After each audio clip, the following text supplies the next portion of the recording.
Hello and welcome to another episode of Mr. Z and Fifth. And our special guest is Cinemascapes. Welcome. Yeah, what's up, man? Yeah, still proud of How our y'all crew, you doing? know. Yeah, that's right. All right, so we brought our brother onto this episode, because there was a lot to talk about. We wanted to make sure that we got him in on this because we want to hear what he got to say. So I'm gonna give him the courtesy, and we're gonna talk about the first. Okay, hold on. Let's first talk about what we going for those who are listening. So last week our episode was Silence of the Black Church. Okay, and this episode is basically a part 2 to that, and that is where the white church at. That's what this title was called. Where's the white church at? All right. I held the so-called black church accountable.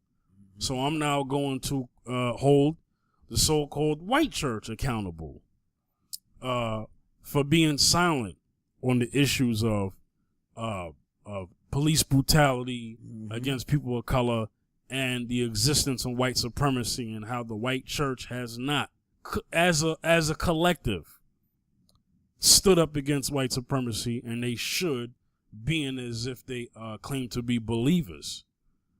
Okay, so this is why I'm going to get on them. I wanted to dedicate an episode specifically for them.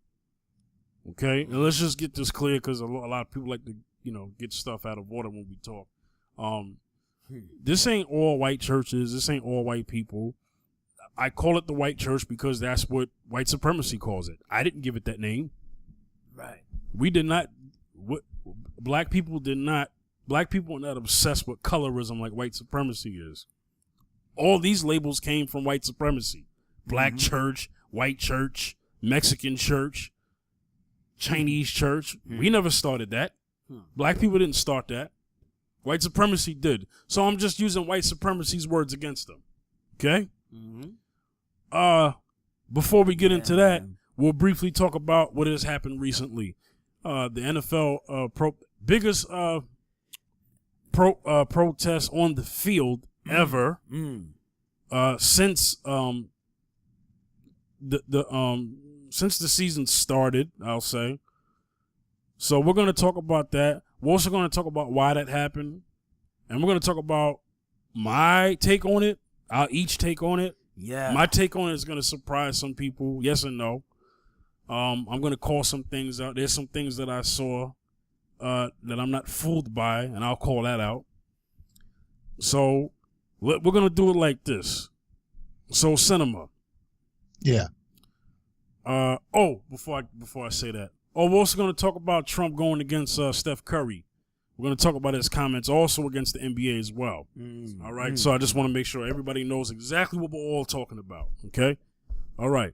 So first, let's get into the NFL protest, since that seems to be the biggest story. Trump had a rally, aka white supremacist rally. That's what I like to call them. So he had a rally speaking against the protesters of the NFL, protesting, being in support of Colin Kaepernick, and protesting police brutality towards black and brown people. This was the original reason why Colin Kaepernick took a knee. Well, first he sat down, then he took a knee out of respect for the troops because they made him do that. He talked with somebody personally, and he felt compelled. I'll just take a knee. Well, that is what he said, and I respect what he said. But my belief is that they turned the conversation into a disrespect against the veterans, and in part he sympathized with that. I believe if he didn't sympathize with that, then he would have still sat down. That's just my take. I don't know if I said that on the episode of the Round. No, I didn't actually. So I'm saying it now. I didn't say it on the episode of the Round Circle. But that's what I think would happen. Okay. My question's a bit long-winded. So What is your take on Trump's speech when he's called the people SOBs, sons of bees, and the NFL players have protested, and he said this on I think his rally was on a Saturday. Yeah, so the games were on a Sunday. Yeah. Okay. So what is your take on it? Like your initial thoughts on what Trump said and the aftermath that happened on Sunday? First of all, language like that from your country's leader is, classless, to say the least, right? And unacceptable. Exactly. There you go. Can you imagine if Obama said that? And, My bad. It's total. Yeah, exactly. Anyway, I don't mean to cut him off, but I'm just saying, can you imagine if Obama said that? Yeah, exactly. Yeah. Go ahead, Cinema. He be in cuffs. But I'm not even kidding. No. What He's this dude right. did. He's right. He be you know what? I said that earlier to my wife. I said, imagine if Obama said what Trump said. Under the jail? Yeah. He'd be escorted off that stage. Number one, kids listen to what the president says, so that's acceptable language now. So if your kid says SOB, congratulations. Basically, it didn't stop there. Then the tweet tirade came. Oh yeah, Twitter fingers turn to trigger fingers. Yep. And the athletes came after him. Oh yeah, they did. Problem with NBA this is See, but the problem is with this is why now? I'm get mad. This is my opinion. This is not necessarily the opinion of Zaccheus and Fifth. Yeah. It may be, but I'm going to take responsibility. Colin's reason is totally different. Don't come on Sunday just because now Trump says something. Now we all want to kneel. Oh, don't. Come on now. Don't. I ain't feeling it. I was just talking to somebody this today. I said, because they were like this. I said, I ain't feeling Sunday. I could understand what you're saying, but I was like, Collins is totally different. Because him, Michael Bennett, beast mode. Yes. Stand for that issue, which has totally been swept up because of media sensationalism. The issue is the issue of black kids getting shot or black people getting shot. What's that? Was that even mentioned this weekend? No, it wasn't. It's all about the NFL. This is all about the NFL. It's about the NFL. We're going to stand because Trump's coming against us. Blah, blah, blah, blah, blah. I'm like, none of y'all people was kicked. I don't care. In fact, I have something in front of me. Go ahead. The one dude who came out from the Steelers, his quote, I made my teammates look bad, and that's my fault and my fault only. And he says he feels embarrassed when he sees that picture of him out there by himself, the Steeler. Alejandro Villanueva, is that his name? And, this is breaking now, today, and all the people who are behind him, because they bought a bunch of his jerseys because he stood against them. That. Yeah. That but now he's retracting because they decided as a team not to put ourselves in that situation. Let's just not be out there. Not as protests or something. We don't want to be out there. And he's a soldier, and yada yada. My thing is, if you don't want to kneel when it's popular, it ain't nothing. Right. It's the same thing as we was talking about, I think, one of the last round circles. It's like Ali's seen good now, because when it's hard to see what's wrong and right for people when it's uncomfortable for them. But now in retrospect, Ali was right. He died with respect. Yes. So that happened with Kaepernick. History's going to look at Kaepernick as an activist and somebody who was a trailblazer. Yes. But right now, you don't want to stand with him. You're just mad because Trump came at you. Yes, right. It had nothing to do with black kids getting shot. You're right about that. Had to do it. That's why I ain't feeling it. It's corporate stunt now. It's to get people to watch. Oh, you can watch now because now the other crowd's going to boycott. Because either way, you got a boycott on the side. We're boycotting because they're protesting. We're boycotting because Colin ain't got a job. So either way, they're losing viewers on both sides. It's the lowest ratings in years. Good. Wow, yeah. Good. Of course. It is. Not too much of us people are watching. Sorry, It's true. no. And it's good for Giants fans because you don't want to watch Eli running for his life. It's not entertaining right now. Yeah. But my friends keep telling me Eli is running for his life, son. Go watch clips. You just got to see this. Mm-hmm. They can't block a Lego right now. Yeah. But jokes aside, right. It's a levity in it. But the thing is, I wasn't even feeling it yesterday, and people are mad at me. I'm not feeling it.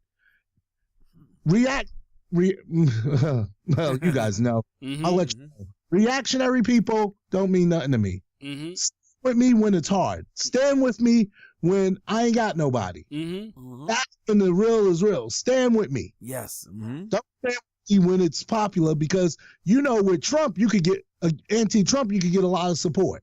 So yeah, even though you'll have his pushers, it's just enough is enough. But before that, no, I ain't heard nobody. It's the dude on the Eagles and the thing. But one thing was, it went to baseball. The first baseball player took a knee. Yes, he did. What does he play for? The Oakland A's? Oakland A's put out a press release with the pitcher saying we support him. Yeah. Wow. Yeah. See, the whole thing is, if you're going to come against sports. Well, okay.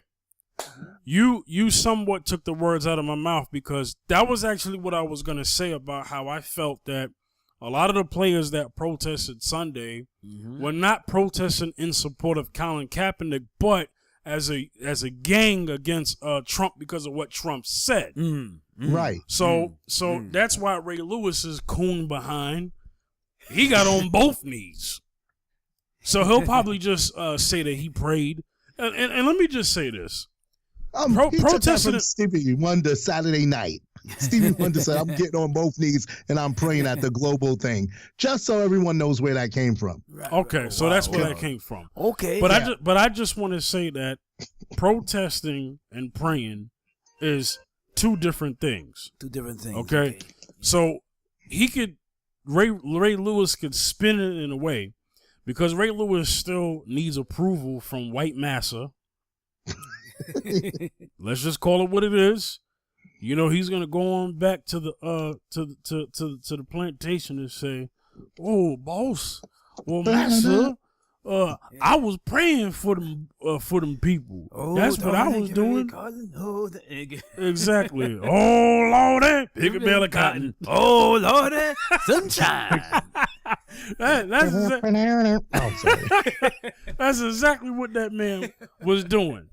Because he number one said that he did not support Colin in his protest. So he wasn't kneeling for Colin.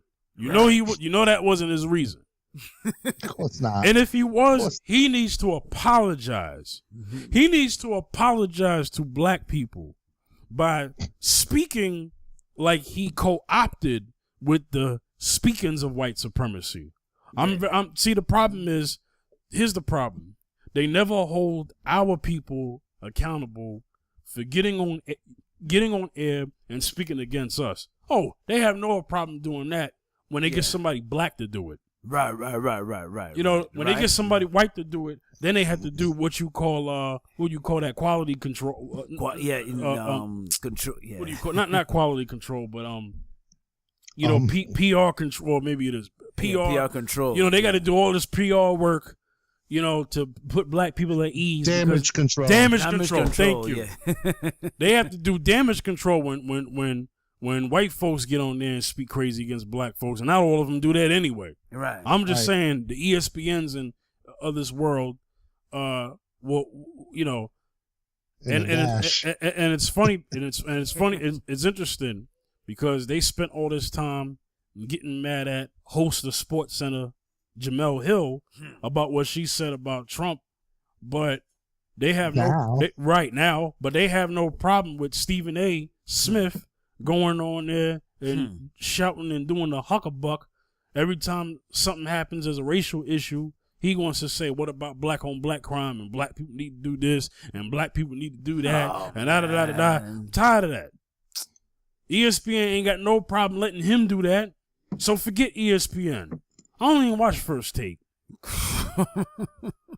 You know what I'm saying? Yeah, it is. Shout outs to Shannon Sharp, because Shannon Sharp loved that brother, and he got a white wife. Yeah, But you know what? He calls out white supremacy anytime he gets a chance on that show, and Skip Bayless lets him. If Skip Bayless felt uncomfortable working with that man, y'all don't think he got enough juice to walk into the office and say, get that man off my show? And as a matter of fact, his other friend, Rob Parker, who got fired from ESPN because he called Tiger Woods and RG3 cornball brothers. Okay, many worse statements than that. So he got kicked off the air because of that.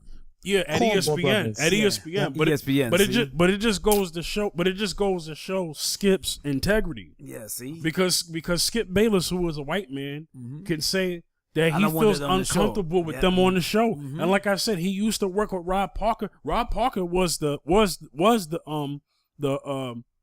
part-time host. Yes, he was. To First Take around the time when Jalen Rose was there.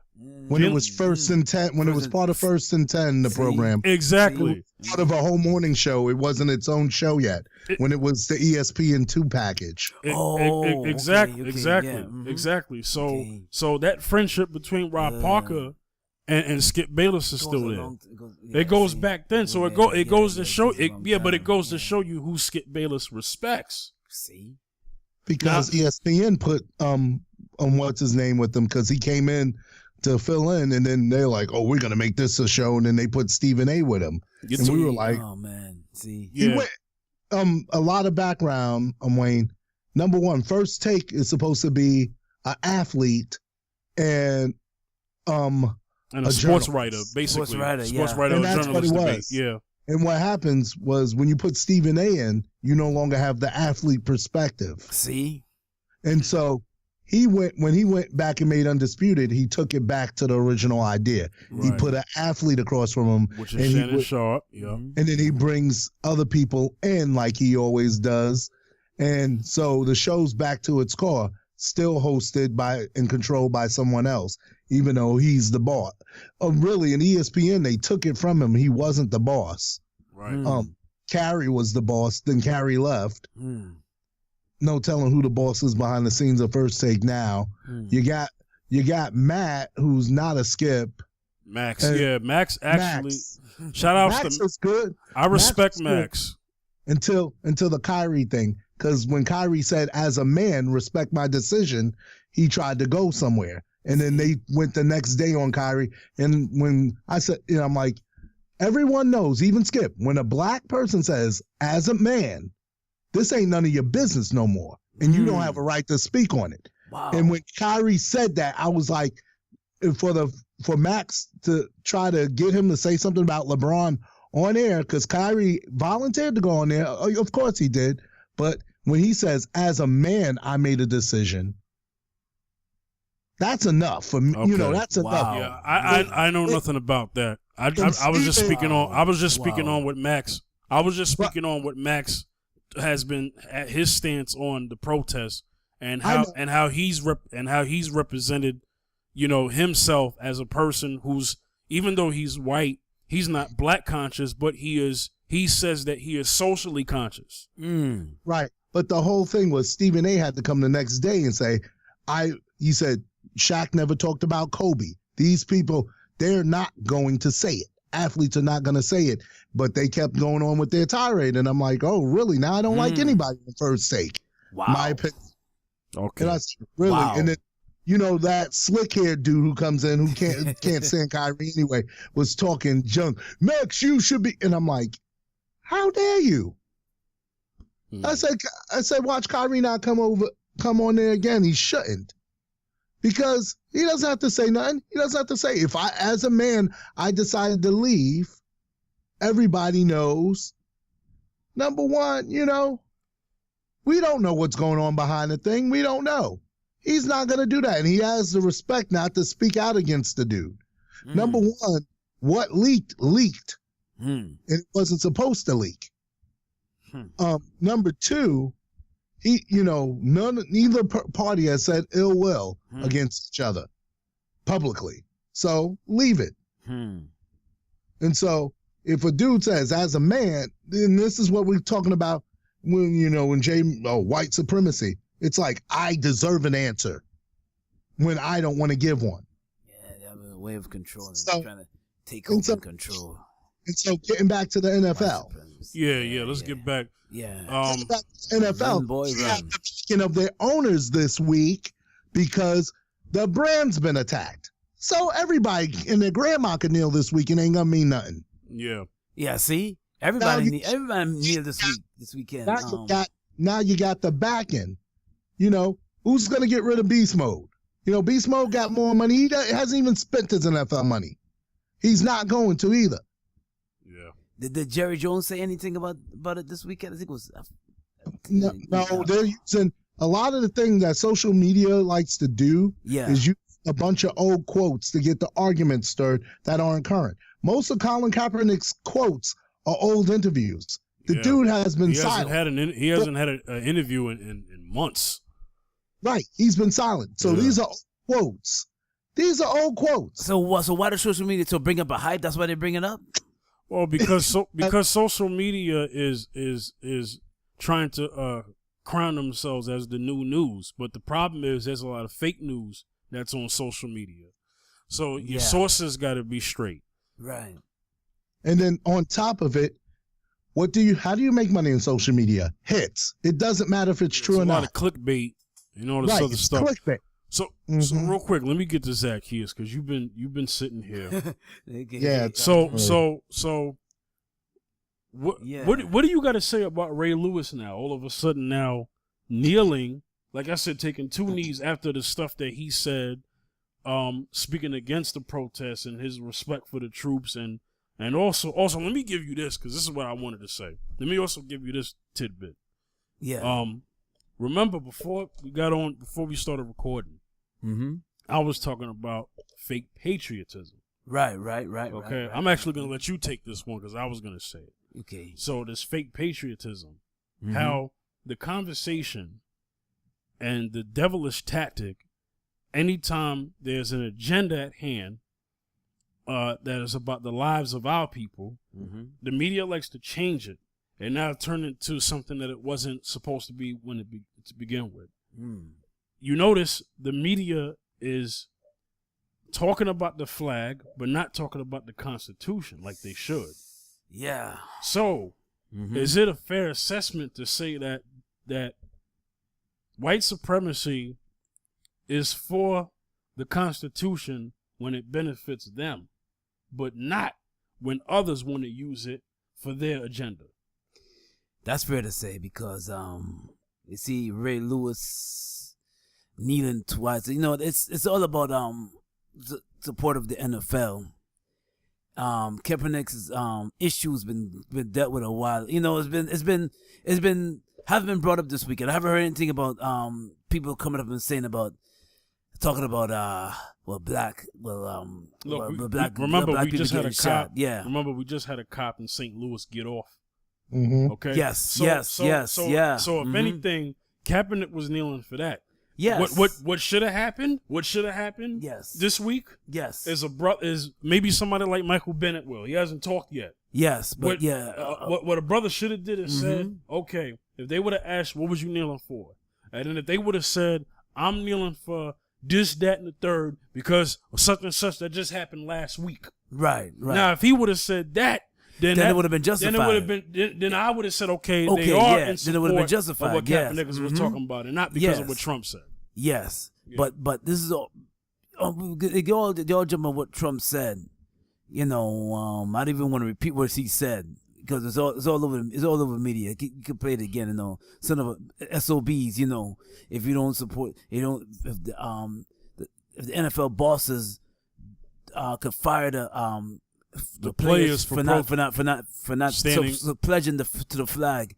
Well, and a whole lot of NFL players they kneeled, and nothing was mentioned about the police officer getting off, or nothing was mentioned about the protester. The original kneel that Kaepernick did was to stop the police brutality, it's not supportive of the NFL, but more so to stop the police brutality of black folks losing their lives. Right. Now, the injustice. Yeah, the injustice.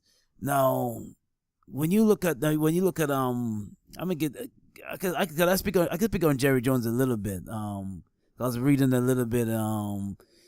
Now I guess he's a big supporter of Trump. And he actually came out to the players as the head coach. He actually came out to the players and said, if you guys, this is my team. This is my franchise. This is my team. If you do not, this is what he said. If you do not pledge to the flag, I will have to let you go. I will have to fire you. Now, because I guess he's going on what Trump said in Alabama. Now, when Trump said in Alabama, I've never seen a president ever in my time of living say something like that. Like you said earlier before, if this was Obama, man, he'd have been probably escorted off the platform. And it's like it's really sad that they hear what's going. They have a president that just rant and rave and just can say what he want to say. Man, and if Obama was talking like that, he would have been carried out of that building by that's what 6. I said, yeah. If you know what that means. Yeah. You ever hear what they say? I'd rather be tried by 12 than to be carried out by 6. Yes. You know what I'm talking about when I say that, right? Oh yeah. That's what they would have did to Obama if he had language like that. It's like it's just coming out of his mouth. I'm like, oh my goodness, wow. Well, look. So you had people kneel, and then you had like I said, it was the Steelers. Who would have still? Okay, it was the Steelers versus who? Because both of the teams didn't come out. Cinema. I think it was. Let me see. It was the Cup. Let me see. Who were they playing against? Steelers. Both teams at the Seattle game didn't come out. The Steelers were the only one at their game, but I forgot who Seattle played. No, none of those teams came out. In London, they knelt. It's just, it's so much to keep up with, especially when you're not watching. Yes. Right, and we exactly, because I don't know. I saw pictures on social media. Yes, because I'm still boycotting the league. So my thing is, okay, so we've had that happen. I pinpointed Ray Lewis only because Ray Lewis with his with stuff that he said, and then. Also, the media is doing a very good job of not showing the white players who kneeled. I didn't see no white players kneeling, but I guess exactly. You just said you didn't see them, right? No, I didn't see them. You know why? No, you know why? No, you know why? Because they don't want to show that. Because when you show, they're only showing black people who kneeled because white supremacy is the us against them. They hate when somebody who looks like them calls them out. Mm-hmm. This is why a lot of people in a dominant society are afraid to condemn white supremacy. And when they do, they're labeled liberals, and there's a lot of fake liberals out there too. That's another conversation. But you had white players protest. Oh, and then you had in the WNBA, one of the teams walked out during the national anthem. See? So the sisters got it in. Had more heart than the brothers. I'm tired of seeing that. I'm tired. No. Okay, I want to congratulate the sisters for doing that. Yeah. But I'm tired of seeing black. I'm talking about in this fight in sports. I'm tired of seeing black women have more testicular fortitude than the men when it comes to this protest. You did not say the word. That's what I'm fortitude. saying. I'm saying what no, I love that they're doing it. I'm just making a point that they got more heart than the men when it comes to this. Wow. Okay? And then let me segue into this because we got to get to our topic. Let me segue into the whole thing about with Steph Curry and Trump. Cinema, you take it on that one. Okay. We'll start with this. They counted Trump's tweets. 16 was about sports, 2 about healthcare, 1 about taxes, 1 about North Korea, none about Puerto Rico, but we'll talk about that another time, which we control and we're responsible for. We ain't doing crap about Puerto Rico. Right. We're talking about sports people, and we're talking about rescinding Steph Curry's visit thing. Number one, Friday, Steph Curry says, I don't want to go. Yep. To the White House. Yes. Yeah. He said he don't want to go. And then Trump says, oh, he hasn't made his mind up. Wrong. The invitation's rescinded. Well, does it matter if he's not going to go? No.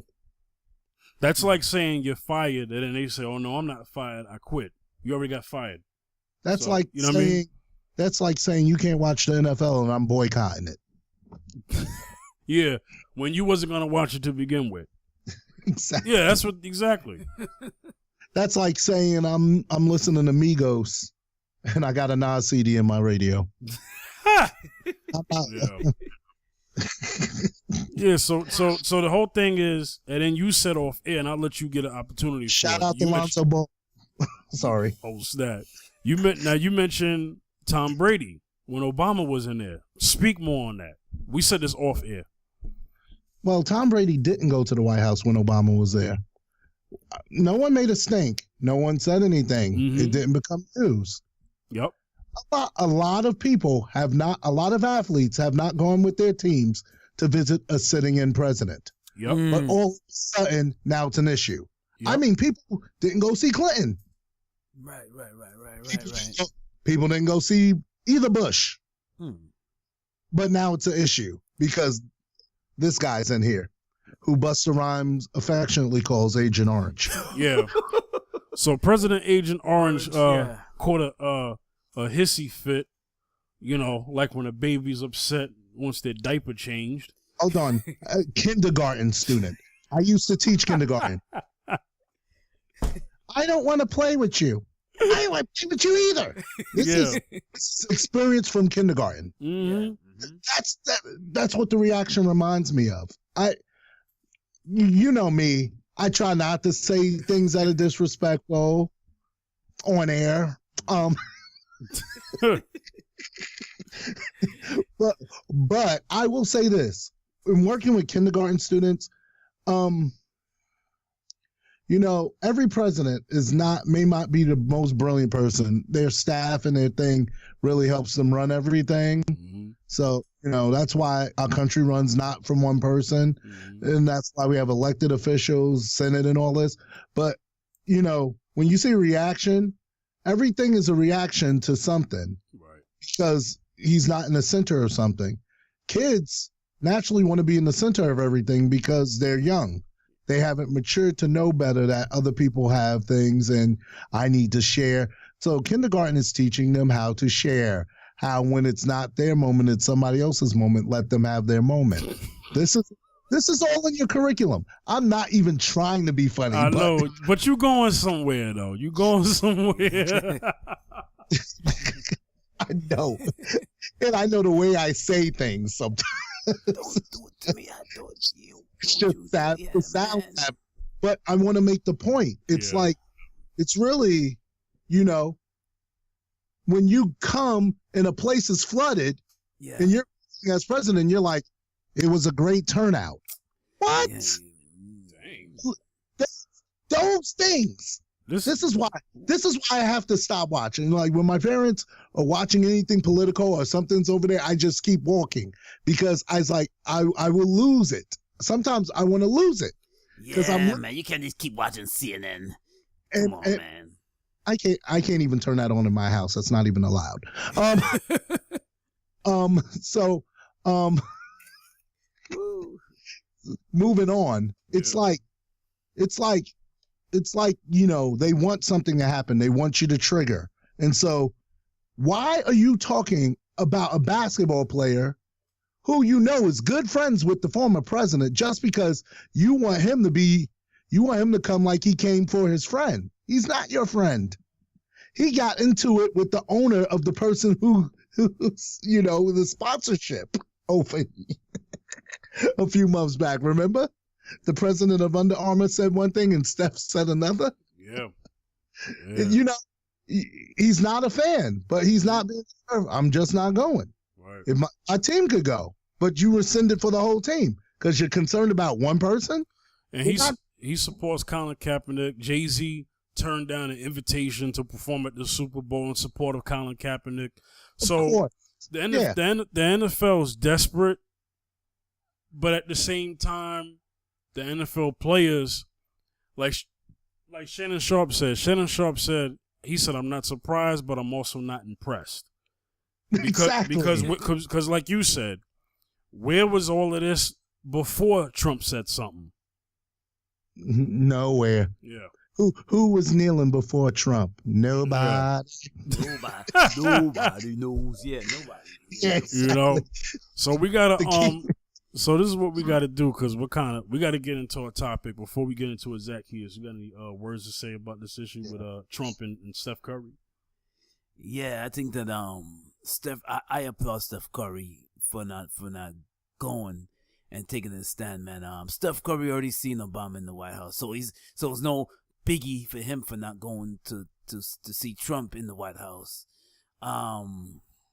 And I support him 100% on taking the stand. Steph Curry's very proud of him when he did that. Say, you know what, I ain't going, man, because I can't sit and break bread with you, but yet you have this kind of thing in your heart, and about us. We're not that directly protesting the flag. We're protesting the injustice of what's going on. But you know, when you take a pledge of allegiance to the flag, and there's something that says in the flag, "Justice for all," there's no justice for all, and there's no justice for all. No. You know, when you take a pledge of allegiance to the flag, they have a term. There's no liberty. Yeah, there's no liberty either, and no justice for all. So, and that note, I always applaud Kaepernick, and I applaud Steph Curry for saying, you know what, I ain't going to the White House. I applaud them, man, because it's you know that Trump has in his heart not to support anyone that's with Black Lives Matter or anything that does to do with justice for us. And there's no justice for us. Yeah. Yeah, man. They created a phenomenon because you got young kids protesting in support of Colin as well. Black and white, you know, all, you know, black, white, Chinese, Latino, you know, they don't want to show that. Exactly. You haven't watched an NFL game in a while, right? Nah, me neither. I haven't watched. Yo, man. What about you, Shamik? Look, let me just say this, though, real quick. Yeah. Let me just, cinema. But let me just say this real quick, though.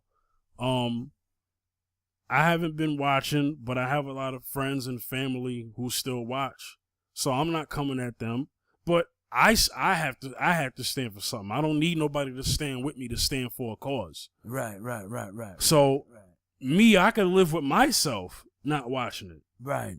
You know, there are much more things that are important. Let me tell you something. I love basketball. Yeah, I need to say this.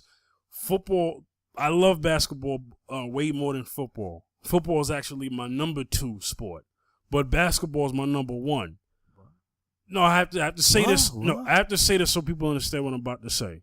Because I know this is what white supremacy does. Oh, you'll not watch football, but I bet you ain't going to watch basketball. Let me tell you something.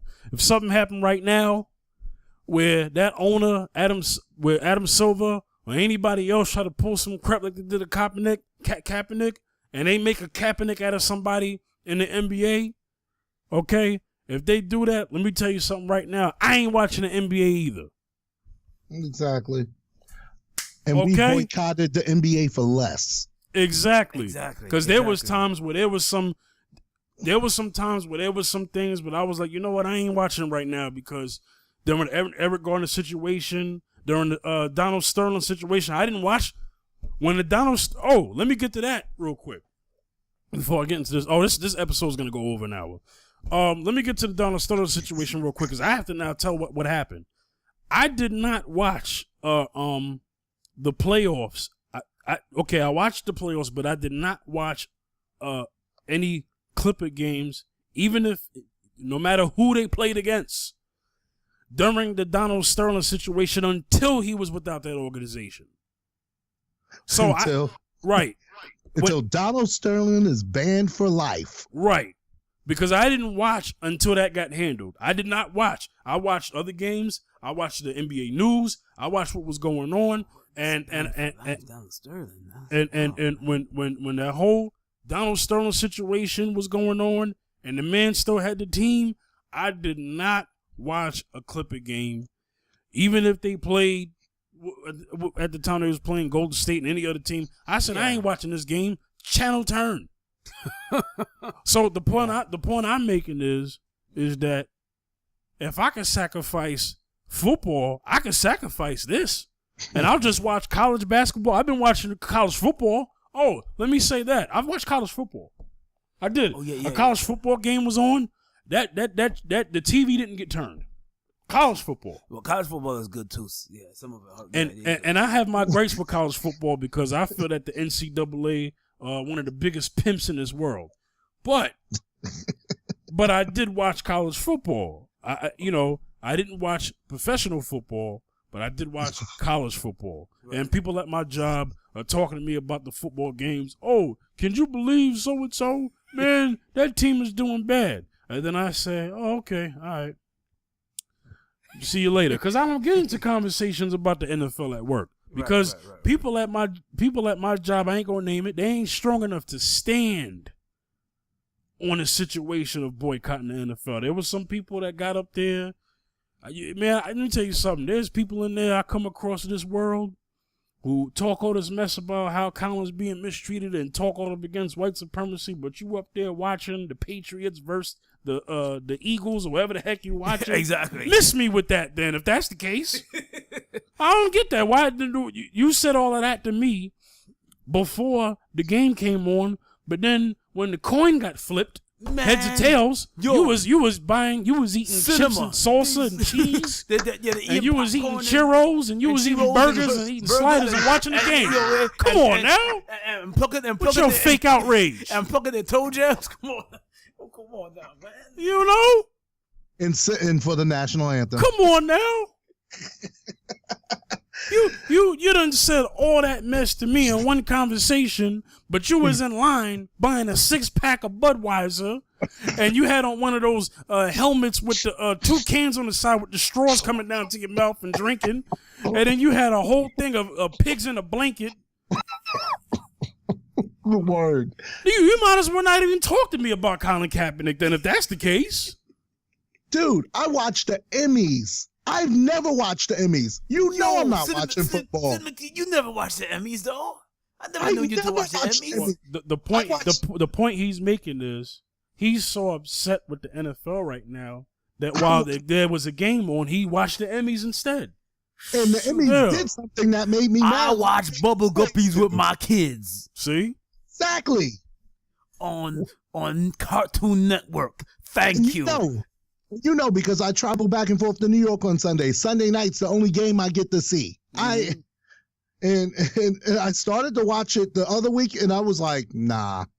That's like, I'm joining this. Yeah. Yeah. You know, my dad still watches it, but my mom was looking at him like, why are we watching football?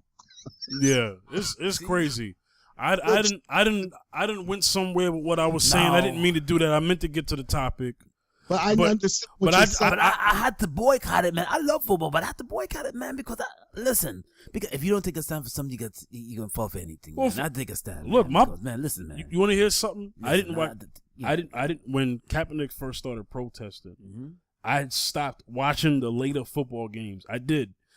When he started protesting, and then I saw the response he got, I was like, okay, you know what? I'm going to dial it back with football. I will admit this. When the Super Bowl Sunday came, I did too. I saw the fourth quarter of the game. That's it. That's all I saw of the Super Bowl was the fourth quarter. I'm talking about that season. Wow. But what I'm saying is when I saw the way Colin was getting treated for his protests, I didn't watch that second half of the season. I was like, you know what? I ain't watching no more games. Forget it. They're trying to use Kaepernick as an example. That's what they're trying to do. So the point I'm making is I was sacrificing football before the season even started. Exactly. Mm-hmm. Yeah. But that's real talk. It's like if you're gonna do something, if you can really have a conviction, I'm not gonna put money into it. Yeah. I'm not gonna. You can't put the support in there. I find out here and there. I find out on social media, but the games aren't in my house. And I even make sure, because if you have cable or something, it counts. I make sure it's not on a channel where football comes on when I leave in the morning. Right. So let's get on our subject. Exactly. All right, for tonight, our main subject. So this is kind of like we talked more about it. We talked more about about the NFL more than we probably planned to, but we just had to get that out. So, where the white church at? Where they at, though? You know what I'm saying? So, I say the so-called white church because there really shouldn't be a such thing as a church by color or race. Yeah. But these are the names that white supremacy came up with. So I'm just using white supremacy's words against them. Now, I went in on Joel Osteen in a way that maybe some believers probably didn't expect. When we had that episode, what was that, episode 11? Episode 11. Yeah. That's okay. With the so this is hurricane reliefs. Yeah. So let me just kind of reiterate, and Zaccheus, I'm gonna hand it to you. Right after I say this, I gotta let you get what you gotta say in. I'm gonna give you all the time you need. I said that Joel Osteen. I said that me as a believer. Before I was a believer, I was a black man. Well, I am. I was born a black man before I even knew who Christ was. Okay? Now, and then I did get into that conversation of faith over culture. Right, I'm with that. That's true. But faith doesn't mean I'm not black anymore. Okay? So that's why I had to say this. There was a lot of black churches, okay, acting like Samuel Jackson in the movie Django, because they were upset that Joel Osteen was getting attacked from the media and stuff like that, because a lot of the people wanted to use that building as a shelter because stuff was getting flooded out, and they said he didn't open his doors. But I will say, Joel Osteen is quoted for saying stuff like, well, I didn't open my doors because y'all didn't ask. Right. I didn't make that up. He did say something similar to that. Okay? My thing was, I really don't care what Joel Osteen did. The reason why I'm not speaking in support of Joel Osteen, because number one, when he sat up there and he gave his blessing somewhat to Mitt Romney during the time when he was running for president, and knowing what Mitt Romney believes with the Mormonism and what they believe about how black people became black, I said to myself, "Oh, okay, Joel Osteen's is not strong enough to stand up against somebody like that, and forget him." I said that the first time. Then now he shows his support for Donald Trump, who is a suspected white supremacist. At this point, he might even just be full blown. But since Trump hasn't come out of himself and says he's a white supremacist, I can only suspect him of being one just based off the stuff that he's been saying after all these years and keeps saying to this day. I mean, he's probably out there tweeting something stupid right now as I speak. And then I said the reason why Joel Osteen why I don't support Joel Osteen is because Joel Osteen comes up with excuses for reasons for supporting this guy. So I had to take a position to say, well, Joel Osteen has a history of making excuses and supporting those who are suspected white supremacists. So for that reason, I'm not going to speak in support of you. Okay? So that's why I didn't have a position to join everybody else and say, oh, well, you didn't want to come to church when it wasn't flooding. Now you want to come? I'm sorry. The church is not about when somebody don't want to come last Sunday, and now they want to come this Sunday, they ain't welcome. What? What?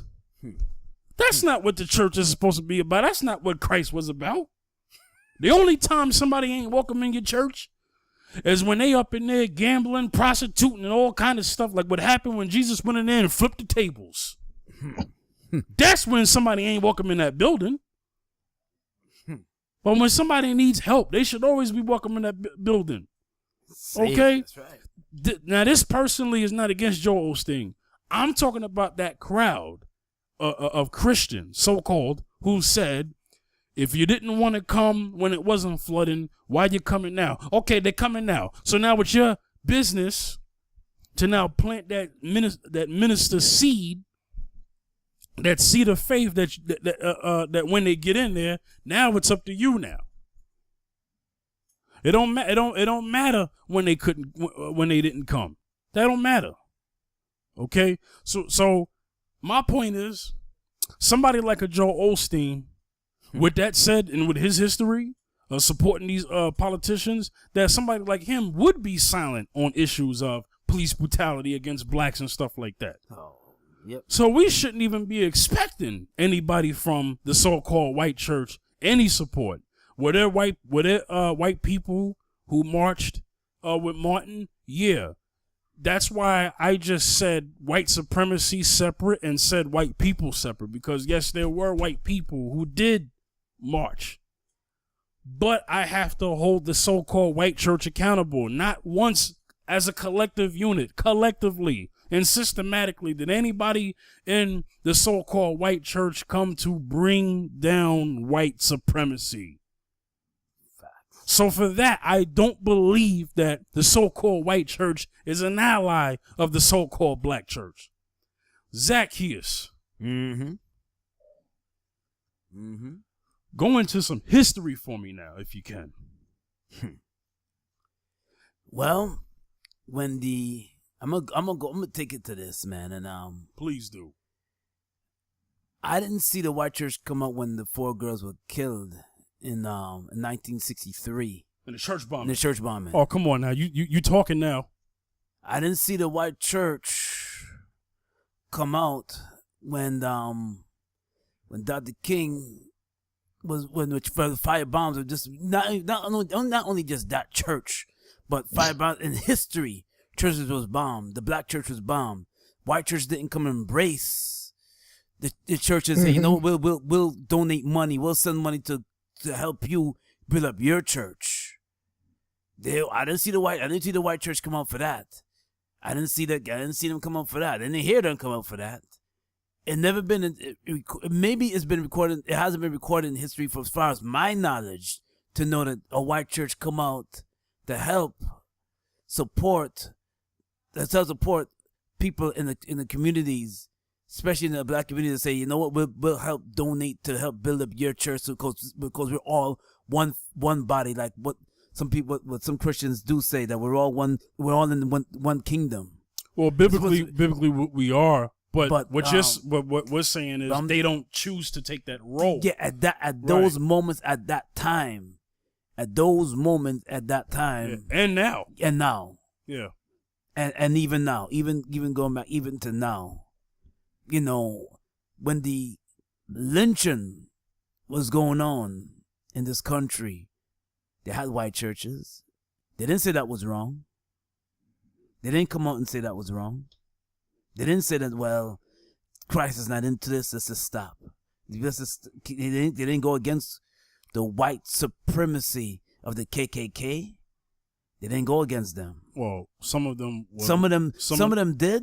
Some people did. Some white folks did go against them, but the church did not come out. The white church, collectively, and say, you know what, this is wrong. We gotta stop these people. Well, because they was afraid, man. Because a lot of those people that were in that church were white supremacists too, and they were getting the ropes ready to for that lynching. So they were the ones doing the lynching. How about that? Facts. So you ask, where's the white church? Even in a time of now, it's a silence. When it comes to justice, when it comes to rights, well, even some of our black churches too. When it comes to justice, when it comes to rights, it's a silence. Well, it's a silence, right? So, we talked about the black church last episode. So we said a lot about that. We're just talking about the so-called white church because we talked about the one body, the kingdom, the unity between the unity between blacks and whites in the faith. There's no unity. Okay, so if it ain't in the faith, then it definitely ain't in the world. Okay. Yeah. So that's why this is why this is even a topic for today, because I would hope, and this also goes into what our subject, what we said in the beginning. I would hope one can dream. Okay, might be a dream deferred, but one could hope that the so-called white church that put Trump in office would now come out and say, Trump, you're wrong about what you're saying about these guys. And collectively, we will now support. I would probably ask, where was that before? But hey, I guess better late than never. White church, the so-called white church, is still silent on the acts of Trump. You put this man in the office after he done talked about grabbing women by the vaginas. You can do whatever you want to them. You know, he had no problem. He had no problem when he was talking about Mexicans bringing murderers and thugs and killers over here, and rapists. You had no problem with him coming at Black Lives Matter protesters. You had no problem with him when he was talking about Charlottesville and calling them very fine people out there with tiki torches yelling out blood and soil. Jews will not replace us. You had no problem with that. Maybe except for one guy who I mentioned last time, who finally said, you know what, I ain't rocking with this man no more, and that was Pastor A.R. Bernard of Christian Cultural Church. He stepped away. He stepped away from it. Christian, whatever the heck, CCC. Whatever the heck CCC stands for in Brooklyn. Christian Church of Christ, something like that. No, it ain't that. But it don't matter. For those who, no, I'm just saying, I don't have the thing in front of me unless you can look it up. But I'm just saying, A.R. Bernard stepped down. For those who know who Pastor A.R. Bernard is, that's the point I'm making. You know, not trying to be disrespectful. I don't know the name of his church Christian anymore. Cultural Center. Okay, so I said it right the first time. So he stepped down. Now, he was on the news and they said, well, how come you didn't step down sooner? So he stepped down. So I don't want to get into that because I talked about that last week. Paula White's still there. She ain't stepped down. And she doesn't have no intention of stepping down. Oh, and Paula White, because a lot of black people love her. A lot. But does she love you? I'll wait. Because if she did love you, then she would speak up and say, you know what? I may be a white woman, but together we're going to try something and we're going to hold them accountable. She hasn't done that. She hasn't done that. Oh, and she's very close to Trump. Oh, and by the way, she said, if you're against Trump, you're against God. Okay. But a lot of black folks like her, right? Yeah, a lot of black folks love her. Oh. You know, they'll pick cotton for her if they could. A lot of them love her. They're out there. She'll serve them a glass of coon water and Kool-Aid, and they will drink it, and they'll ask her for extra sugar. Unfiltered coon water. I mean, she got a coon. They out there buying coon Brita fountains that they could attach to their sink, just so they can fulfill their coon thirst. Okay. So, Cinema. Is the white church, so-called white church, an ally to the so-called black church?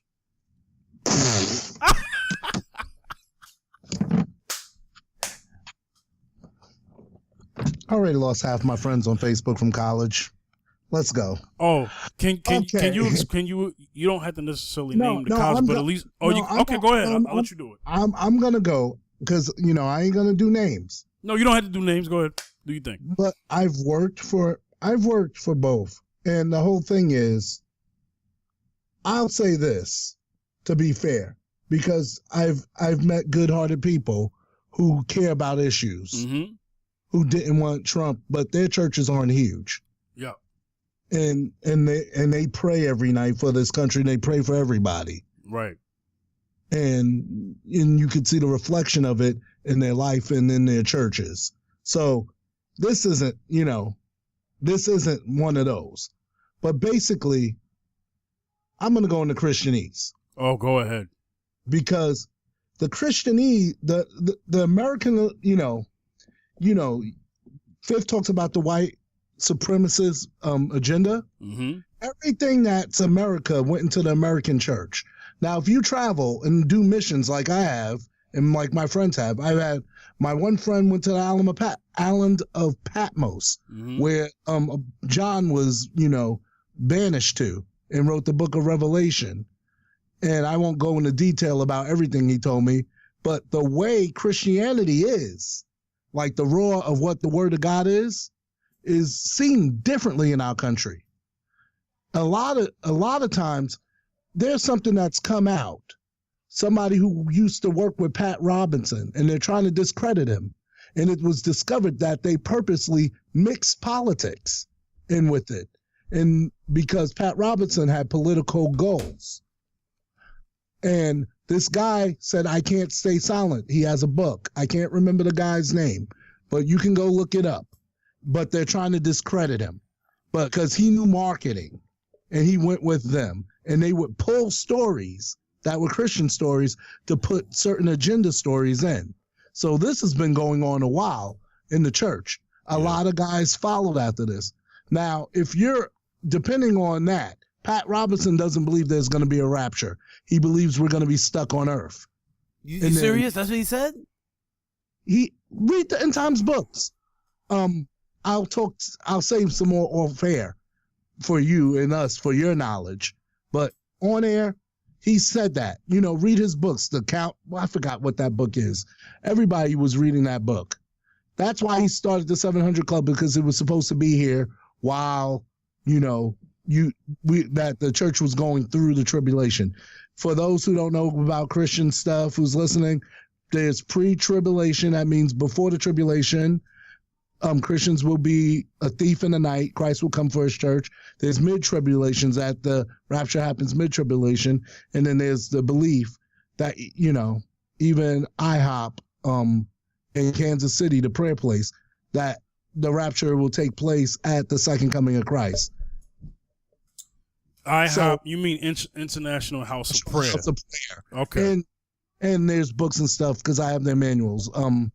And I don't want to get into like what Mike Bickle believes and stuff, because I have a lot of friends involved in that, and like the prayer movement. But everybody who's participating in the prayer movement doesn't necessarily believe that in the separate prayer houses. So you just got to ask them what they believe. Those are the three train of thoughts in the American church, and they fight about that. And some people will not even fellowship with you over that. So that's one division there. Now, there was something said at IHOP that we won't get a revival like them. The white church won't get a revival until the black people get a revival. And this was said back in 2008. Part of the reason kind of why I kind of came out of where I was and came back to Jersey, but I won't go into detail of that. That was supposedly the quote unquote prophecy. A lot of what Lecrae was they were supporting Lecrae But then when Lecrae started speaking out a couple of years ago, that was the group of so-called Christians that were coming against him, who were of that thought and that stream. So did they even support Lecrae when he started talking about this before Kaepernick kneeled? That's a no. Exactly. So this is just information. I went to a predominantly popular Bible college. If I named the pastor, you would know him. When I share I went there or I show my degree, people want me on their staff. You can name the city if you want. I can't because you'll know what it is. Okay. How about the state? Too close? There's nothing else in that state. Okay. Name the region. There's two. There's two in that region. The Midwest. There you go. Midwest. Yeah.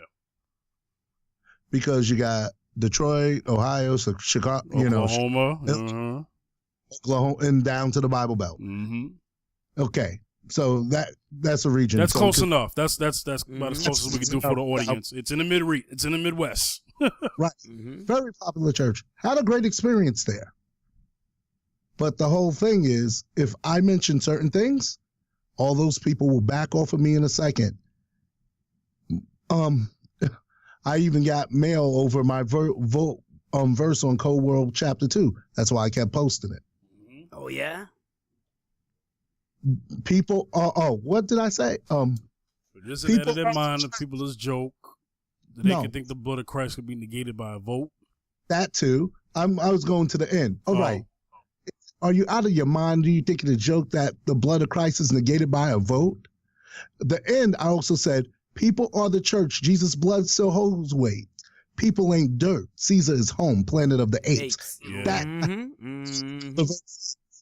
That implies a lot. That implies of the mentality of what Planet of the Apes, when it was originally made, people joked, black people, like my parents, joked that the apes were the black people and that white people were afraid for black people to take over. So they just made it in that form of a film like that. Speak on it. For my background of my parents segregated school in North Carolina. My dad was harassed, beaten, and thrown downstairs almost daily. Wow. But they didn't teach me to hate. Like the people outside the Phillies thing, where captured on somebody's phone, we don't hate you. Why don't you love us? And a Caucasian gentleman was screaming at the protesters saying, I hate you. It's on the internet. And this is near me in Delaware. This is at yesterday's Philadelphia game. Outside of it, it's on the internet. Moving on. When you get into this, we're all in Christ, but you don't treat us all like we're in Christ. That also goes back to the church I had previous worked on, which I said on the other church, where I had to apologize for something I didn't do. Maybe because I'm black. I don't know. They never told me. I never apologized. But it seems I have a degree in audio. I have a degree in ministry. I have degrees, and then it's like if I work in those type of churches, they always try to put somebody unqualified over me. I know what I'm doing. I've worked sound professionally, not just in church. I graduated in 94. I've been doing sound, 17? 94, 2004, 2014. I've been doing sound roughly 23, 24 years. Wow, yeah. Professionally. And there's a reason I don't work for churches anymore doing sound or professional playing. I've also been a musician longer than that. And done production and things of that nature. There's a reason why I don't work in those places. And then I have a friend, you should do that. That's what you need in ministry. Because I have these problems every time I go to work for them. And then it's always I'm dealing with something, and it's the pink elephant in the room, but no one wants to deal with it. And do you think, I don't think they're our ally. I think they're afraid because they know if you want to keep this group, you got to keep them comfortable. If you make someone uncomfortable, it's not like that. The separation comes because there's churches that are mixed and deal with issues and grow in Christ. And this is not, and I'm not talking about every church. I'm talking about my experience with some of them. Because some of them I still have fellowship with. I go back, I'll help them, and they're good people, and they're good Christian people, and they're not racist or prejudiced, because prejudice is another thing that, we don't have time. I don't have time to explain. Yeah. And because that's still, even though you're not racist, you still figure and so a lot of people looking at me, I was told, if you can do it, I could definitely do it. And they couldn't do it. See, because intelligence is not based on your color. Intelligence is based on the person. That's right. And so everyone tells me I'm a genius, but what's the thing that keeps them away?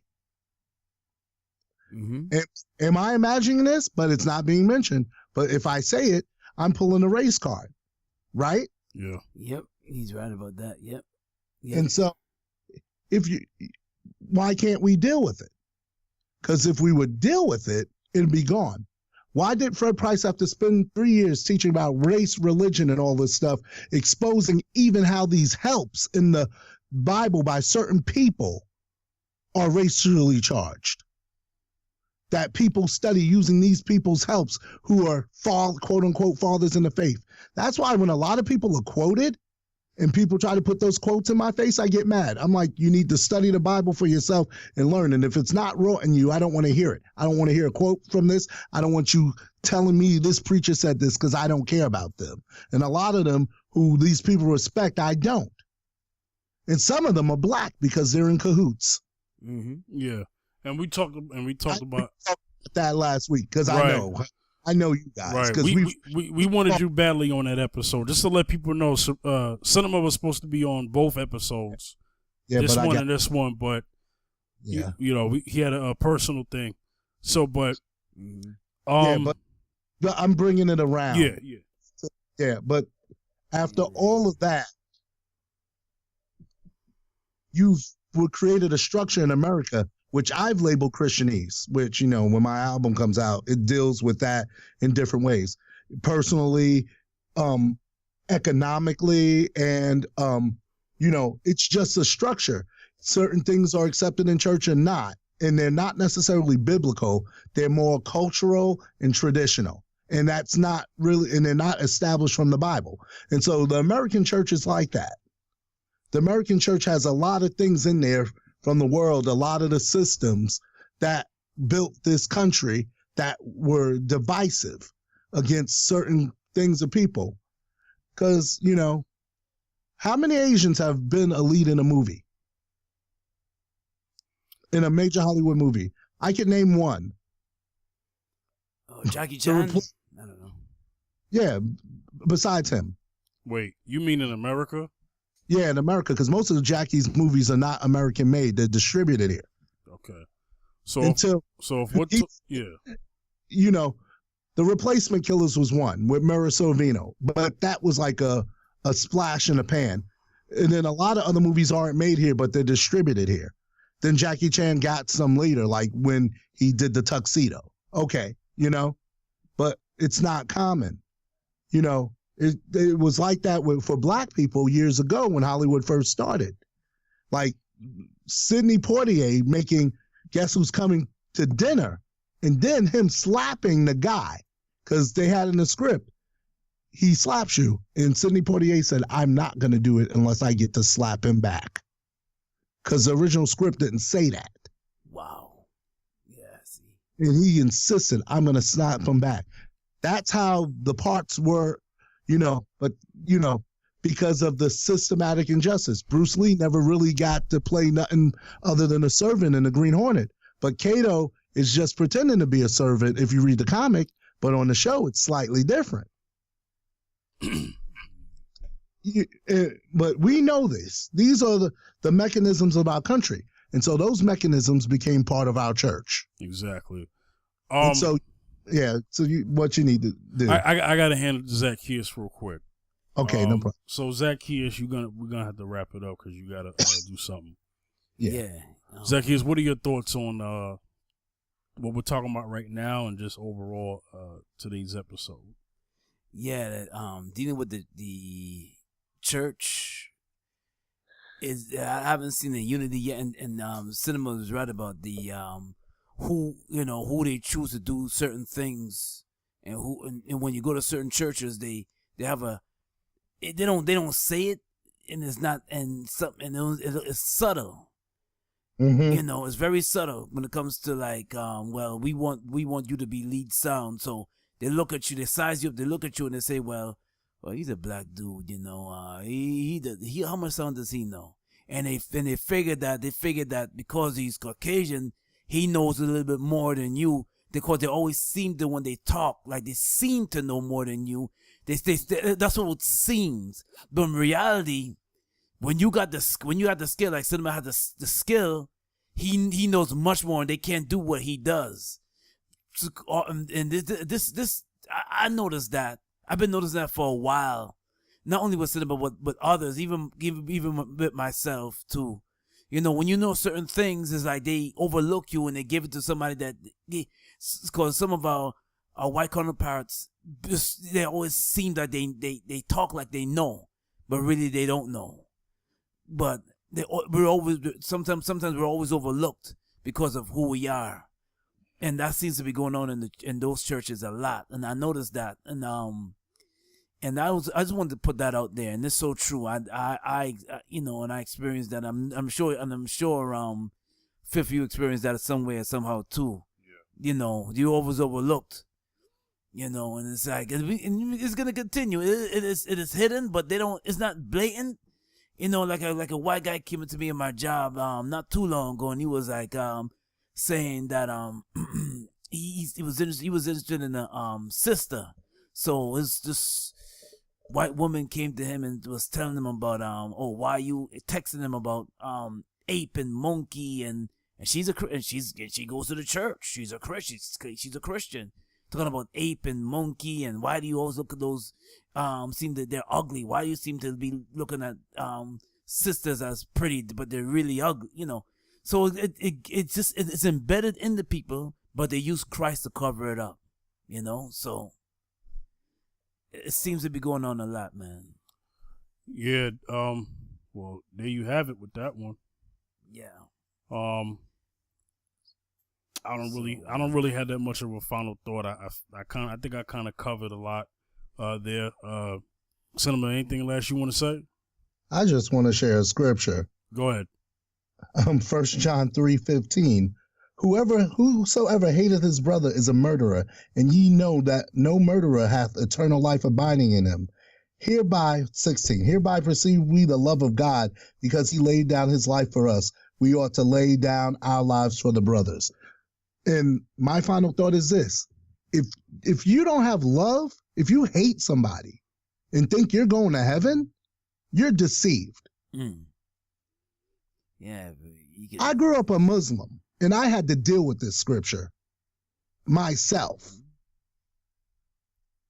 And I'm going to be real, because it ain't easy. It ain't easy, because my name is Shamik Hakeem, and I got to walk around with that on top of just being black. Because every time somebody sees my name, they want to treat me like a terrorist.